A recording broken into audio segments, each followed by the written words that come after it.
ദൈവാത്മാവിനെ നയിക്കപ്പെടുന്നവർ ആ ഒരു ലെവലിലേക്ക് ലെവലിലേക്ക് ആ ഒരു ലെവലിൽ നമ്മൾ ആധ്യാത്മികത ക്രമീകരിക്കണമെങ്കിൽ നമുക്ക് ഫസ്റ്റായിട്ട് നമ്മുടെ ഭാഗത്തു നിന്ന് ശ്രമം ഉണ്ടാകണം എന്നേ ഉള്ളൂ. പരമാവധി ദൈവഹിതമനുസരിച്ച് ജീവിക്കാൻ വേണ്ടി ഞങ്ങളെ സഹായിക്കണമേ എന്ന് നമ്മൾ പ്രാർത്ഥിക്കണം. പക്ഷേ നമ്മളെപ്പോഴും ശ്രദ്ധിക്കേണ്ട ഒരു കാര്യമുണ്ട്, ഈ ബയോ വേസ്റ്റ് എന്ന് പറയുന്നത് നമ്മൾ ബയോ വേസ്റ്റ് വായിക്കില്ല. അതുപോലെ തന്നെ ആധ്യാത്മിക ജീവിതത്തിലും ഭൗതിക ജീവിതത്തിലും ബയോ വേസ്റ്റുകളുണ്ടാകും.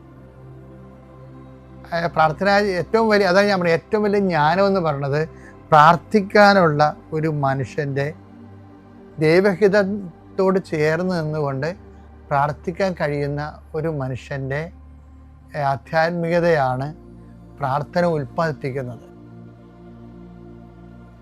ഈ പ്രാർത്ഥന ഉൽപ്പാദിപ്പിച്ച് കഴിഞ്ഞാൽ ഗുണം വെച്ച് കഴിഞ്ഞാൽ ബയോ വേസ്റ്റുകളെ കുറക്കാൻ പറ്റും.